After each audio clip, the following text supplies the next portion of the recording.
Welcome to Feminine Roadmap Podcast. I'm your host, Gina-r-Farrar. Each week, I bring you an inspiring conversation to help you navigate the challenges and changes of midlife so that you can not only survive, but thrive in your second half.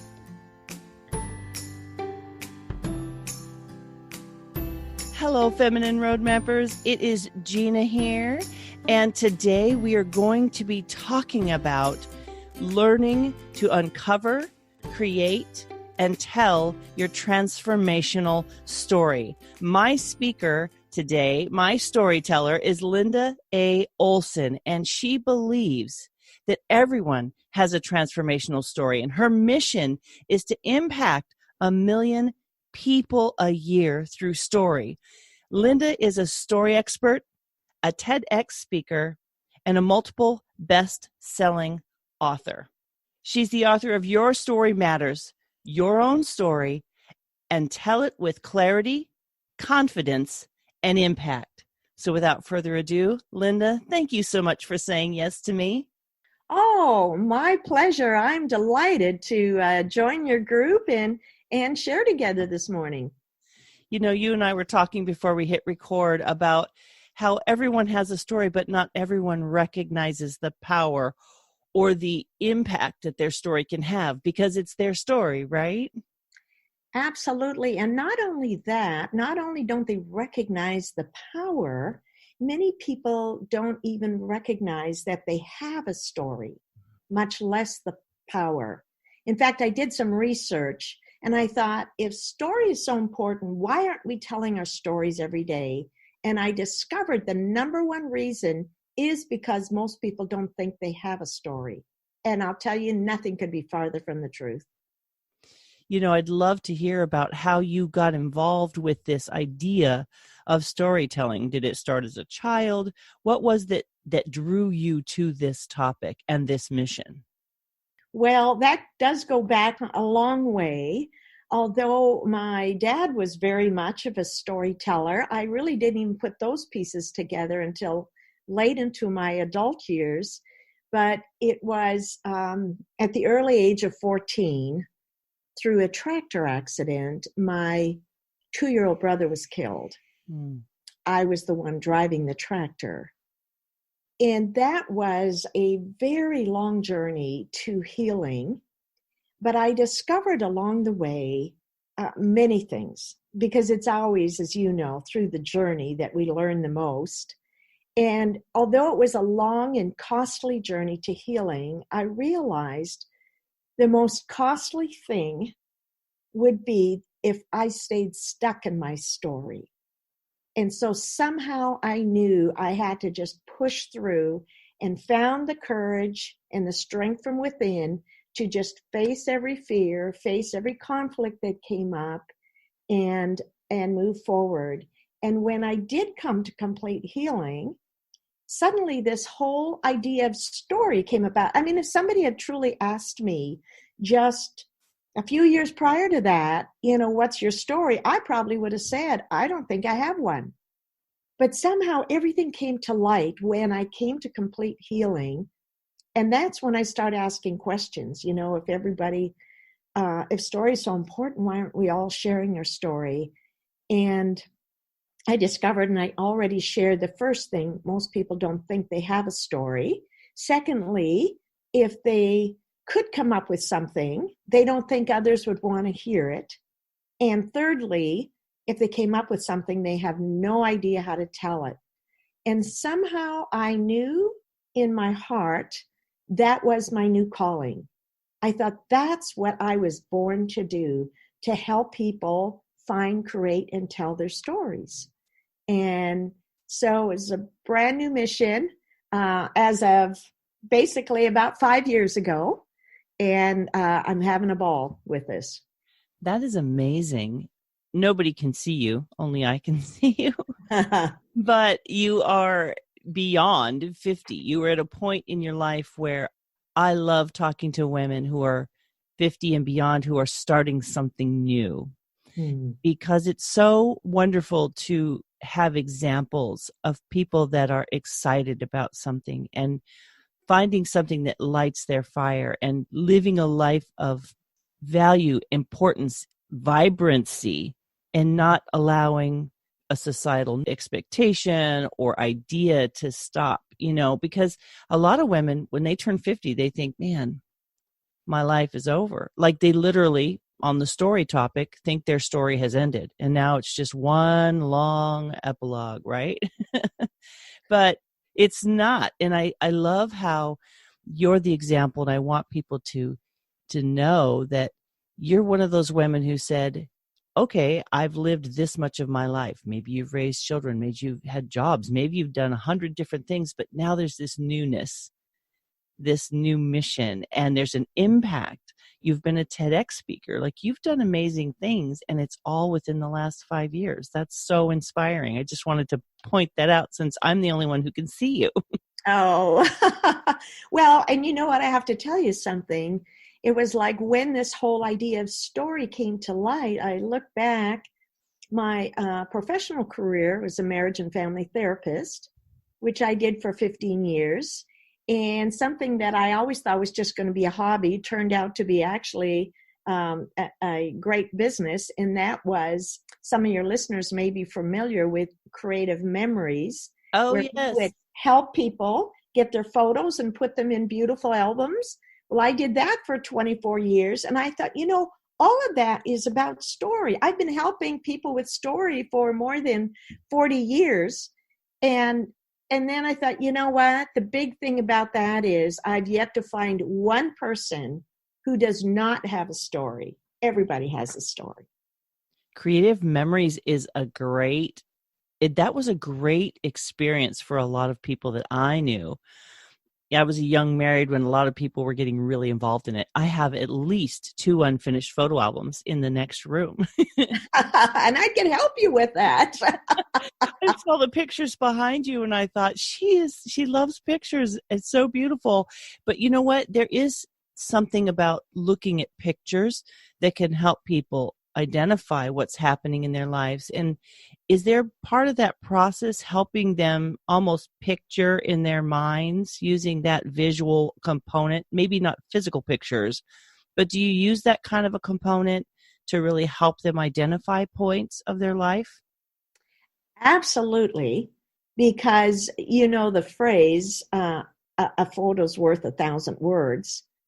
And the other thing is, and you said something about, that moment. One of the best things about story, we think we have to kind of share our life when it comes to story. And if we don't have something that we're proud of, or maybe haven't worked through the pain, it's like, I don't have a story. Well, that's not true at all.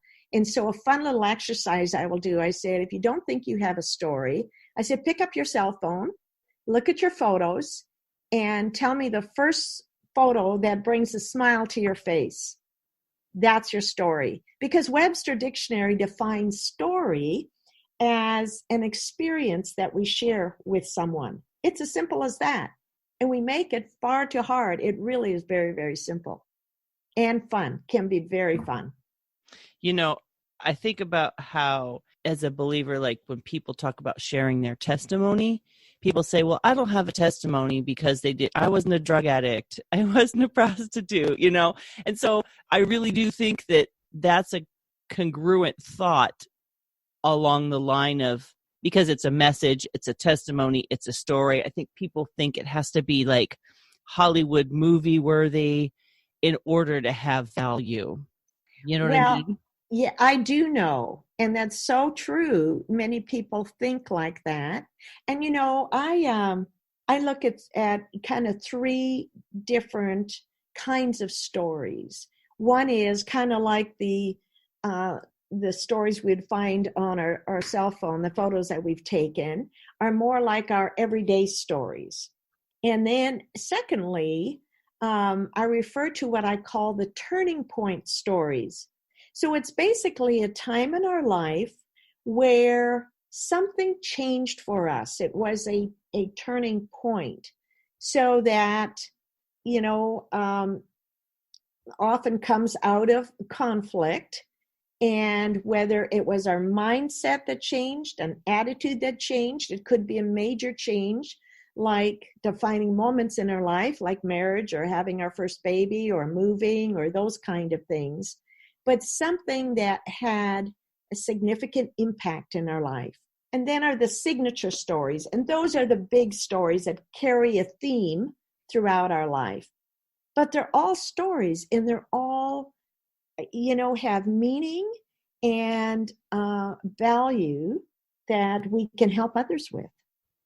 I was wondering if people get hung up on sensationalism or drama. And you had mentioned before we hit record again about the TEDx experience that you had and the place from which people tell their stories. Is it coming from their head or is it coming from their heart?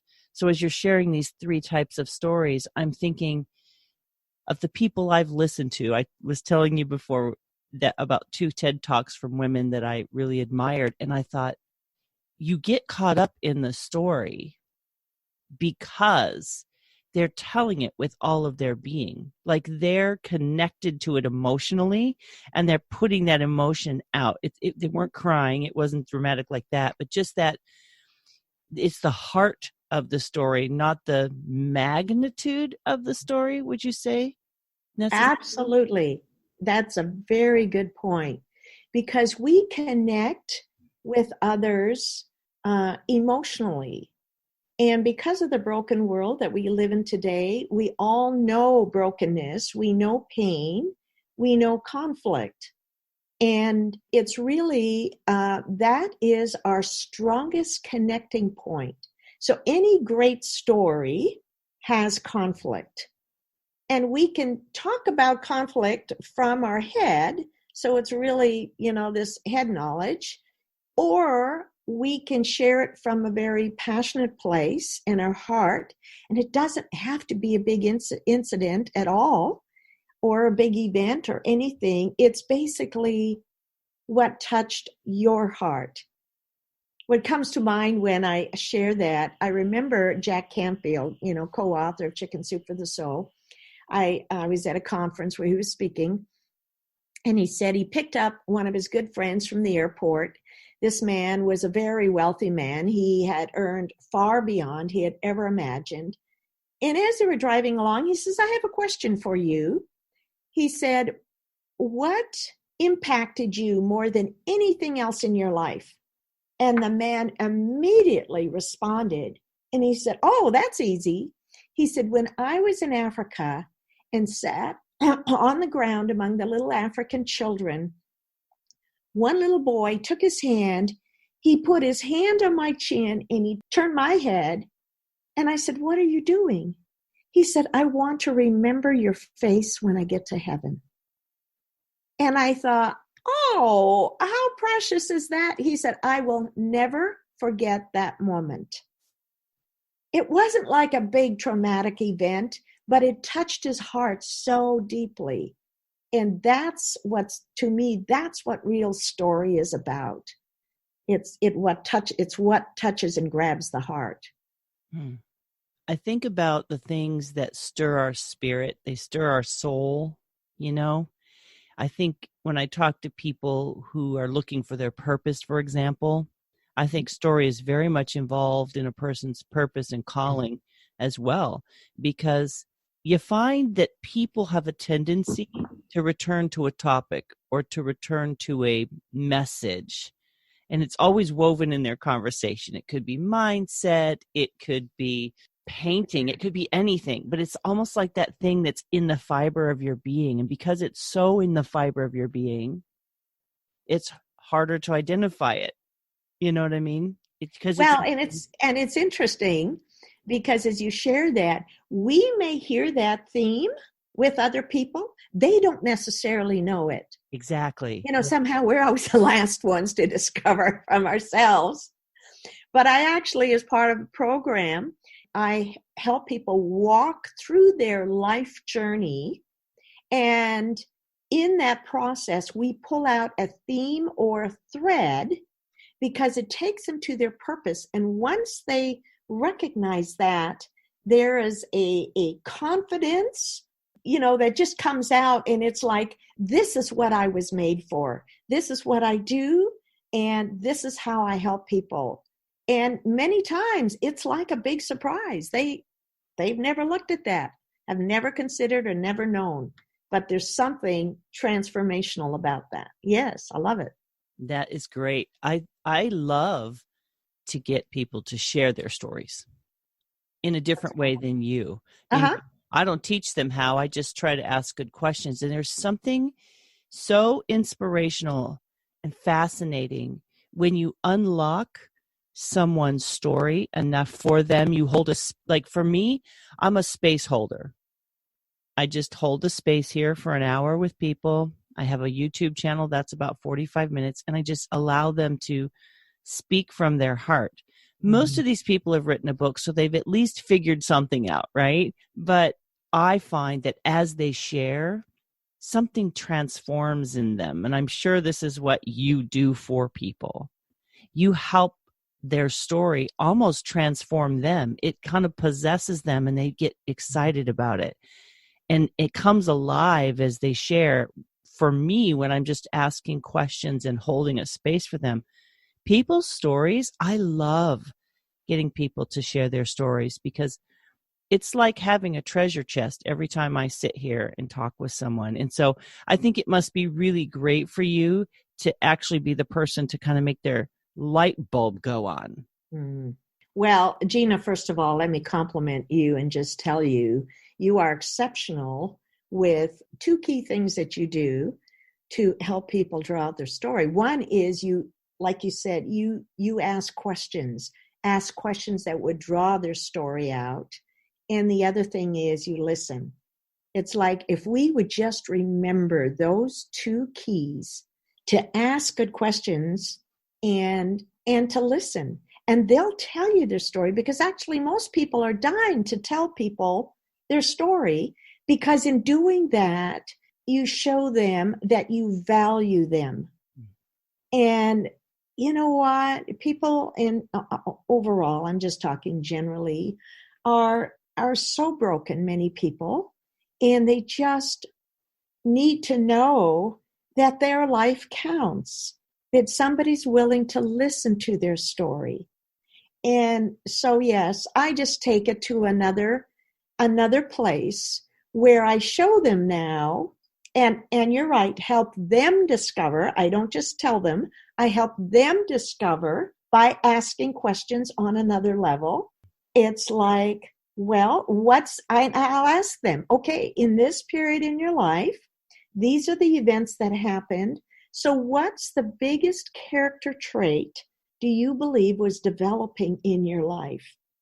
And so, they may say courage, they may say strength, they may say patience, different things.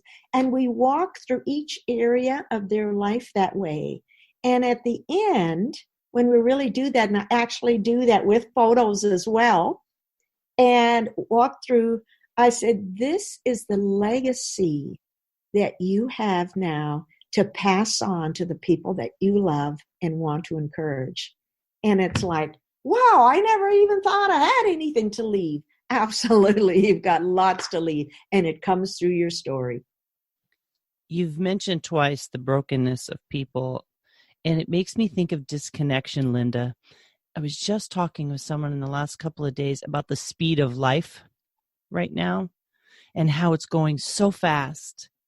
And so if somebody is disconnected or broken, there's almost no time. People don't slow down enough to have as many meaningful conversations as we would have 50 to 60 years ago, right? Maybe longer.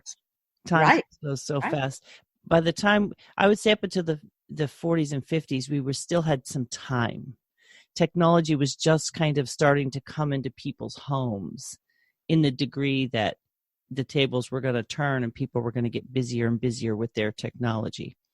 So as you help people identify their stories, I'm curious about, is part of that process learning to connect, to like kind of reconnect to their feelings, their life? Because life has gone so fast. A lot of things just get swept to the side, and maybe someone in their life has said, you just need to get over it, or that's no big deal. So I would think part of learning my story would be to reconnect with myself. Absolutely. It is. You're right on. Absolutely. Story is one of the, when told well, it is the fastest way to connect with others. But you made a very good point in terms of connecting with ourselves, connecting with our story. This weekend, I just came back on Sunday night from attending my uncle's memorial service in Canada. I grew up in Canada, and I realized it had been 40 years since I moved to California. Well, I went back and I met cousins, some for the first times, others that I hadn't seen for 30, 40 years. Of course, they're grown now, plus met their children. Some of their children are married. And it's like my uncle was almost 88. And talk about going back. It was my dad's youngest brother. And talk about going back and connecting. You know, there were things I learned that I never knew about. And I came away thinking, I am so proud of my heritage. I thought, look how they started with nothing. I mean, my grandparents and my dad my dad was born in Russia, and they came across, and they actually were fairly wealthy. My great-grandfather owned a mill, and when they immigrated across, discovered that the Russian ruble was worthless in Canada. And then what they did, they were going to buy a farm. And as they were making this business decision, they discovered they owned nothing to their name, started with nothing. And it was truly their faith, their perseverance, their hard work that kept them going. And I knew that was part of what my parents had passed on to me. And it was why I got through my lengthy story, which actually was 45-year journey to complete healing. And I thought it was because of that character that they had developed and passed on in me just by what they modeled. But yes, it was like, talk about going back and connecting some of these points. I was like, wow, absolutely. Very good point. I think it's so great that you had that gift of knowing your story from your family, knowing the history. It helps us understand who we are, doesn't it? If we can connect to something. Absolutely. Yes, and I look around to where we are today, we're living in such a very, very different world. And like you said, it's so fast paced that we just don't even often have time to just stop and process or think about, or in this case, grieve. We don't have time to grieve our losses. And so the pain and the hurt just keeps building. And at some point, something has to give. And usually that's not the fun part of our story. There are so many powerful decisions, pivot points in our lives. And I think a lot of the stories that intrigue me happen at those pivot points. It's like a point in time where the story really takes on some power or some intrigue, or, pick your adjective. We used to call them sparkling adjectives. I homeschooled my girls. That's how we make it descriptive. But tell me a little bit about helping people clarify their story, because I think wouldn't most people just kind of want to talk and talk and talk about all the things, Absolutely. And it's one of the biggest mistakes storytellers make. One is that the story is too long. And because of our short attention span, that I remember clearly one of my coaches just said it over and over again. She said, no great story should be longer than 2 minutes, 3 at the most. So it's too long. And part of the reason it's too long is because it's too much detail. Because that detail is so important to myself, for example, if I'm sharing this story, I think it's important to you, but it isn't necessarily. We don't need to go there. And my husband still, I'm sharing some stories, we're with friends or whatever, and he'll kind of nudge me because he's ready to go. And he says, just get to the point. And so I do my best. And so a big part of it is bringing people to the point and saying, now, what if there's one thing you wanted to convey through your story, what would that be? Mm-hmm. And so now, whatever you are going to tell, whatever you have written down, what is it that falls just directly under this point? So if that's the only point you conveyed through your story, because see, a lot of times, here's the third mistake we make. We think story is about us, and so we can go on and on and on and share this stuff. Well, the purpose of story is not about me. It is about identifying or helping someone else. Yes, in the process, we kind of give them a peek into a window and let them get to know about us, but the main purpose is to help them. And so when we can remember that as well, we don't have to go on and on talking about me. It's not about me. It's about the other person, our listener. There's kind of a level of vulnerability to that as well, right? There's a yes. I believe vulnerability is the absolute key to being a great storyteller. When we can get to that place to be vulnerable, to share some of the most painful times in our life, and often we're not ready to. And if we're not ready to share that deepest pain, then go to what you are ready to share. And there's something magical that happens with vulnerability. When we're vulnerable and share something that's very intimate in our life, it's like it gives permission for someone else to be vulnerable as well. And it just opens up a whole new door. I mean, you can just actually meet someone, and the conversation generally starts on a very superficial level. Hi, how are you? We talk about the weather, whatever it is. And then we can either ask a question or, better yet, tell a little story, a 2-minute story, which opens up the vulnerability. And all of a sudden, the next thing you know, that other person is sharing on a very personal basis. And you think, wow, we've only been together 10 or 15 minutes. And that's that key to vulnerability. Yes. And that's a connection point back to the... Absolutely. Yeah. Yes. Mm-hmm. So what do you find is the biggest stumbling block for people when they want to tell their story or they're afraid to tell their story? What's your greatest stumbling block in the journey of getting someone from where they are to where they can share a story with confidence? Very good question. I think it really ties into that area of vulnerability. It's, first of all, they have to feel safe with me before they're going to open up. And so then if they come to that place, and some of these stories they've never shared before, so I want to be very sensitive to them. And then I'll take and empower them with their story.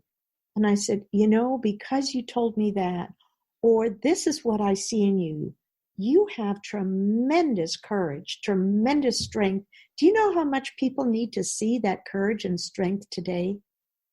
If you are ready, this would be an incredible story to share. And I'll show you how you can put it together and share it to grab attention within a minute or so. And many times at that point, they say, really? I mean, I didn't know this was a big deal at all. I just thought it was something that happened to me. It happens to a lot of people, and, it is what it is. And I remember clearly my coach telling me, she said, I have traveled the world and I've heard tons and tons of stories on self-forgiveness, but I've never heard a story like yours. And then she went on to say, But if you don't learn to tell it with the power that it's worth, it will be like any other story and just kind of fade away. And so it's like helping, just like she helped me find the power in my story when she took my 45-year journey and showed me how I can tell it in 2 minutes or less. I knew I'd found the power in my story. And that, in essence, is what I help other people do as well. It doesn't have to be that long journey. It can be one incident, because remember, it's not about the length of the journey. It's about the impact it had on your life. And somebody else, your own sibling, could have experienced that same event, but because they were at a different place in their life, it didn't have that impact on them. But for you, it was that transformational moment. And as you share that transformational moment and identify with the pain, with the sadness, with the loss, with the grief, whatever it may be. And of course, the big thing is knowing your listener, your audience. I don't care if that's a person one-on-one or if you're speaking to a group, but it's always about knowing their need.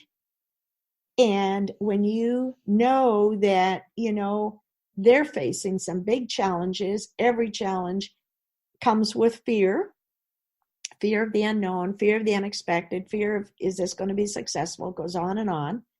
And you talk about a time in your life where you were very fearful. You've just connected firsthand with your audience, and they're going to be sitting at the edge of their seat wanting more. And we never know who needs to hear the story. I think that's part of the faith side of the journey. You're sharing your story in faith, understanding that there is someone who needs to hear that. Yes. And we may or may not know that that story has helped someone unless they speak up and tell us, right? Right. And many times they don't. Or there are times I've heard people come back 5-10 years later.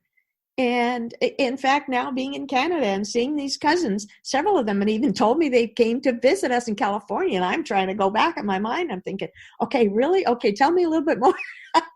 So it's those connecting points, but it's the same way we're connecting with them, and we don't know who needs to hear it at this point in their life. And sometimes when it touches something very vulnerable in their life, they're not ready to share that. And so it comes so clearly to me. I remember as I was as a therapist working with my clients, and we'd work slowly towards this breakthrough, and all of a sudden we'd have this big breakthrough, and I am so excited we've had this big breakthrough. Now we can finally move on to a new chapter. And then the next session they cancel, and I'm thinking, why would you cancel? This was so exciting. That vulnerability scared them. And it was a pattern. I'd see it happen time and time again, that it scared them. And sometimes they didn't come back at all. Sometimes they came back after a few weeks. And hopefully I could ease them back to that moment, and so that we could talk about what happened. So the next time something happened like that, we don't need to be scared of it. We can embrace it. So what I hear you saying is, when I'm sharing my story and I get a weird response, it may not be that something's wrong with my story. It could be on the receiving end, touching something that makes the other person uncomfortable. I think we can really over-personalize the responses of people when we're being vulnerable. And maybe that's a great way to think about, if I'm showing up and I'm sharing and I feel like I'm supposed to share, that's a faith walk of, you know what they do with it is their piece of the story. Me just sharing, because that has happened where you share something and you get this kind of odd vibe, and you think, did I say something wrong? And it'll throw you off for a second. And then what you just said as a counselor is you got someone to a really pivotal point in their life and they just ghosted it. Mm-hmm. They couldn't handle it. So is there a part of sharing your story that you help people with where you're owning it, you're offering it, but somehow learning how not to measure by everyone's responses. Do you know what I'm trying to ask? It's like, because the receivers are all at different places. Mm-hmm. And some people have good receivers. Some people have broken receivers. Some people don't have receivers. They're not working. So Mm-hmm. their response is going to seem very cold or distant or critical, Mm-hmm. right? So Right. how do you help someone really recognize their part of that responsibility, if you will, and how to release the responses that you get? Well, wow, that's a great question. I think it really, a big part of it comes down to, and this is about owning your story. You have to be very confident that what you're sharing and how you're sharing it, as long as you're willing to take full responsibility for that, there's no blame, there's no, we're not putting anything on anybody else. And so that can be, for you it may be different, but this is how it was for me. And if you're just sharing and bringing them into your story and sharing that, it's like, wow. And often they identify with this, and hopefully they'll walk away with, well, that's how it was for her, but this is how it was for me. And it doesn't have to be the same. It can be different, and different is okay. But if they've been afraid to share that their response has been different because perhaps they've been criticized or rejected with it, and so it's so often at that point we just shut ourselves off and say, I'm never going to share that again. I'll share with you a little. It really turned out to be kind of humorous. Much to my surprise, there were 45, 50 cousins from all over Canada and some from the US that had come to this memorial service. And one of my cousins said, would you be willing to share for 2.5 minutes? And it'll be after we have the reception. We're going to have a little program just representing this side of the family. And I thought, wow, that was just a real honor. So I wanted it to be inspirational. At this point, we were celebrating. My uncle had lived a full life, was a very giving man, and I wanted to celebrate. But one of the things he was known for was his big bear hugs. And so right at the end, I said, when I would come over and they had a home, they were my second home. I said, but there's something else I came for that they may not have known about, and that is I came for that big bear hug. And so I said, what I'd like you to do is I'd like you all to get up right now and give the person next to you a big bear hug. And the room was filled. There were at least 250 people or more, and they all did it. I didn't know if they would, but they all did it. It was so fun. Well, after the cousins kind of gathered around, and one of my cousins, who I had not seen for 40 plus years, and she came up to me, and she didn't look like she was upset, but she came up to me and she says, Linda, we aren't going to ask you to share anymore. And I'm thinking, oh my goodness, what did I do wrong? I thought they liked this. And then she said, I don't like giving hugs. And just because everybody at my table knew that, they all made a point of giving me a hug. And of course, then we just laughed, So you don't know where people are coming from and how this is going to, affect them. But, in this case, it turned out to be really fun. But sometimes, obviously, it doesn't. And people can walk away with a lot of hurt and can say something that can be very hurtful. And often they're projecting their pain onto you. The hard part is, and that's why I said to begin with, you have to be confident enough about your story. And sometimes that's hard to separate, is that their pain, or was I insensitive? And the big part is, to try not to take it too personally if something is, just thrown back onto you, especially when you're speaking to a large group where it can trigger all kinds of emotions. And many times people just aren't ready to receive that. They don't know what to do with it. They don't want it. So they, throw it back to you. I know that I found when I speak or I share in front of a group, there's always at least one person that you can see is extremely sensitive. And I don't mean that in a negative, like, oh, they're so sensitive, but just like you just know.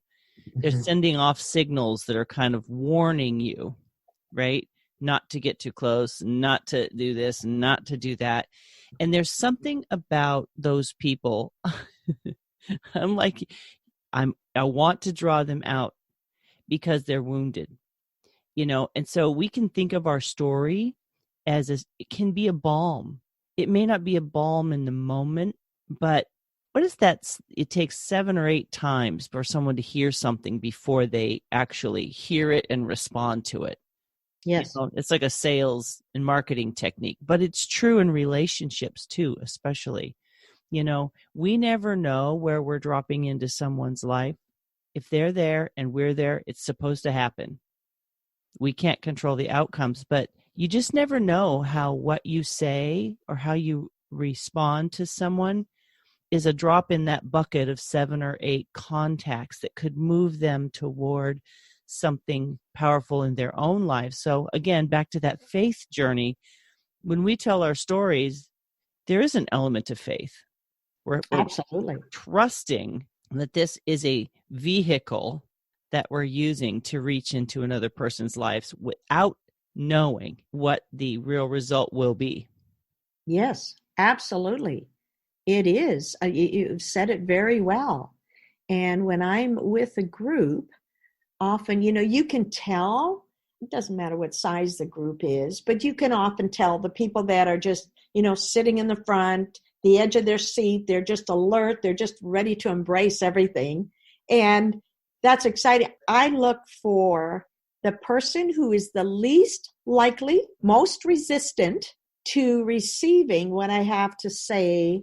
And the best I can, I try and speak into that light. The others will already receive it, but I'm thinking if I can get them to receive it, I mean, they may be sitting there in the back of the room with their arms folded, whatever it is, and I'm just waiting for those arms to unfold. And then I know they're beginning to embrace what I'm saying. And it's kind of a challenge for me, I think, to do that. But yes. Maybe it's a compassionate approach, is to recognize, what did it take for you and me to get to where we are? And we can be so excited about our story that we kind of can have expectations of it just changing people or having this wonderful effect. But because of the journey, we have to have a compassionate kind of, we're offering something to someone, like you're saying, you're reaching that person who's the most resistant, which I'm a front row person, but when I'm up front, I'm looking for that same person, because who needs it? We have to be unselfish and realize that our story is a clue or a key for someone else, right? Absolutely. And see, that's why especially as a speaker, if we're telling our story, we initially want to share with them where we're ordinary, just like you. I grew up in a little community on the farm, Midwest Canada, learned to work hard, so forth. So we're identifying with them. But then, of course, we don't want to leave them there.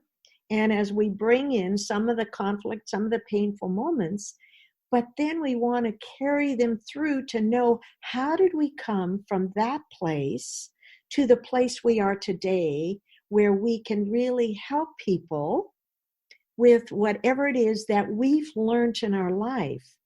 It's very interesting because it's so hard to know sometimes whether, we can be as sensitive as we can and know our target audience, but we can't know every person and where they're at. So although we may share from a place of confidence, of passion, and concern, we still don't know how someone else is going to receive it. And sometimes people just react when something, because often it's especially if it's from a vulnerable place, it may trigger the vulnerability in their heart, and they may not be prepared to deal with it. So there may be a reaction sometimes. They can either withdraw, or they may even come up and say something very insensitive. But the best we can, we have to certainly take a look at to see if there's anything valid in their statement. But at the same time, know that we don't know where they're coming from. We don't know their story. And to recognize that they're still processing their story, just as we may be as well. And so it's really important to just kind of keep that in the back of our mind. And for the most part, I find not to take things personally when someone says that. You know how that is. You could give a talk to 100 people and 99 people love it, but there's that one negative comment or evaluation that comes through, and it's like, that's the one the tendency is to hang on to. No, don't hang on to it. I mean, it's hard sometimes, but you've got to let it go. Yes. It's interesting when you talk about the way people respond. I think you mentioned that, we're all on a journey, and understanding that we're a piece of their journey, they're a piece of our journey, that introspection that you talk about, like, what could I do differently? And maybe nothing. Maybe it's just understanding that that wasn't your audience that day, but you never know what remnants of your story will stick with someone. And sometimes it'll, for lack of a better term, fester if they're not ready for it. And then maybe someone else will come along, and someone else will come along. And we begin to realize that there's layers, right? And if we look at our own life, our story wasn't a point A to point B. It was all over the place with all kinds of layers and detours. So, there's that grace and that compassion that come with, we share our story, but we have to understand that the way it's received is so out of our control. And I think that might be the vulnerability piece we were talking about. That's that Yes. next step of vulnerability. Absolutely. And I like the term you use in terms of layers, because our story, every story is, our life is made up of all these layers. And that's with healing as well. Especially if we've gone through significant trauma, and the healing can come in many different layers as well. So very well said. I have to say that the whole thing about the layers in the process has been a big source of frustration for my personality, So if anybody out there is like me and they kind of wish they could get to it quicker, there's a certain just leaning in. And I think when we acknowledge our story, Linda, I think that reality, the ugliness, the nice parts, when we're able to face it, right, and accept and kind of just sit with, I think maybe you can expound on this. There's power when we actually turn and face it. You told a story in your YouTube TED Talk about cows versus, was it buffalo? Yes. That is a powerful truth. And I'd like you to share a little bit of that analogy really quick, because I think it's an interesting way to look at our story. If our story was the storm. So please share that. Oh, sure. I'd be happy to. Well, we always have a choice when things come our way. And particularly, for example, we all face fear on many different levels. And so we have a choice. Will we face that fear when things come up? Or do we run from it, avoid it, do everything we can to escape it? And the story I shared, just over the hill from where we live, there are many different ranches. There are cow ranches, horse ranches, and even a buffalo ranch. And when a storm comes, cows will look up and they will start running the same direction the storm is headed, therefore prolong the storm. Buffalo, on the other hand, do just the opposite. They will look up, turn, face the storm, and run into the storm, and therefore get through it much more quickly. And buffalo also tend to run a lot faster than cows do. Cows have never been known for their running. So, it's like every time that emotional storm for us, whether it's fear, whether it's sadness, whether it's loneliness, guilt, whatever it may be, but when that emotional storm comes up for us, we have a choice. Are we willing to face it? And, that would be like running into it like the buffalo. Or do we find ways to avoid it? And as you know, Gina, many times we look for ways to escape and avoid it. But you know what? It all comes full circle and we still have to face it. So why not face it to begin with and get through this as quickly as we can? Oh my gosh, no truer words have ever been spoken. It's like, well, you didn't learn it the first time, so let's just bring it right on back. Yes, exactly. One more trip around the mountain. Here we come. But sometimes that's part of the story too, isn't it? It is, absolutely, because so often we're just not ready for it. It's caught us off guard or whatever it may be, and we're just not ready to go there. And so we do try and often escape it, and sometimes to many different degrees. Sometimes it may be just an afternoon of processing it and realize we come back. But again, it still comes down to it's our choice. And if we don't face it, the consequences of not facing it, there's a cost of relationships, often a deep, deep cost of relationships. Sometimes it may be our health is affected. I mean, there's so many things, and it's just not worth it. It's just not worth it. The picture that's coming to my mind, Linda, is that we actually have a certain autonomy or a certain impact on writing our own story.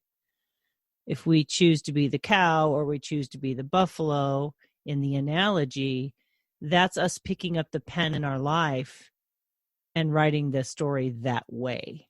Well said. Yes. It seems like if we could take some personal responsibility, like maybe we have been a victim. I spoke to someone earlier this week and she said, the circumstances that you find yourself in, the things you've experienced, if they've happened to you, that's not your fault. But if you choose to stay wounded as the victim and holding yourself back, then that is your fault. And I think this idea of helping people identify their stories is the story is still going, right? We're just picking up a piece that you can contribute to the world, but how going forward do you want that story to be written?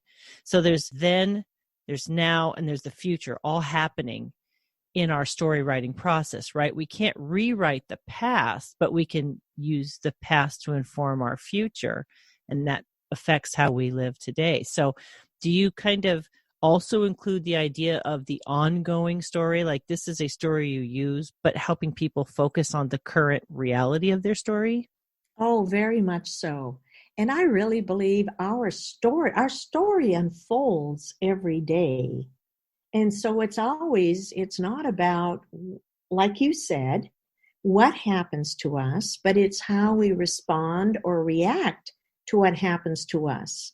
So if we learn to even own our story on a daily basis, and many things that come up on our daily basis is a result of patterns we've developed in our past. So now we get to choose, do I want to continue that same pattern, or do I want to make a change in my story? And we have a choice.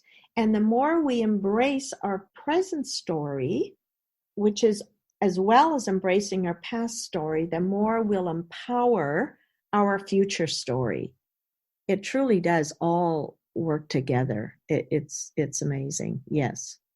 That's, it's interesting when I'm talking to someone, especially when they have an area of expertise like you, it always sparks new thoughts for me. And it seems like maybe it should have been obvious, but we are ready. You talked about people being ready. We are not always ready, and that expression of grace and self-compassion and allowing that to be true today. But again, having the courage to slowly turn your face toward the thing you're afraid of and take the part you can take. Because I hadn't really thought about some of the things, like I know that our story is always being written, but I think we tend to be so past focused. We're either so far in the future or we're so far in the past. Do you find that people in their stories are kind of not here in the present because they're either hung up in the past or so busy trying to change that the future becomes the most important? Very much so. And in fact, I teach a program which allows us to really look at our everyday stories. And it's really based on gratitude, and it's as simple as I tell the people, the women that particularly that I work with, is I'm going to help you trace your story this year. And as part of that, what I have them do as an exercise is actually write down 10 things each day that they are grateful for. And I said, 10 things a day. If you did that 5 days a week, on an average, just say 4 weeks a month, that's 200 a month. In 5 months or less, you would have 1,000 things, personal things that you are grateful for. And you can trace your story through that. And then, we move on into more, but it's a starting point so that we can look at today, just today, and really recognize the stories that are coming to life today. And so that we aren't just stuck in the past or trying to solve the future. So it's a fun program, and that really helps me to do that as I focus on it. In fact, I don't know if you can see, you might not be able to see, but this plaque behind me, this wall plaque, says gratitude enables us to tell a better story. And a friend of mine gave it to me, and I just absolutely loved it. And I thought, wow, how true is that? I love that it's a heart too, because that's my favorite, hearts. Yes. Well, we have spent almost an hour just really talking about story, and story comes down to the heart of who we are, what we've experienced, our joys, our sorrows, our pains. And that is the thing. It's the essence of who each person is, right? And basically you're in the business of bringing out people's essence, which I think is such a gift. So if you had to just kind of help someone who maybe doesn't think they have a story, or they're kind of think, do I have a story?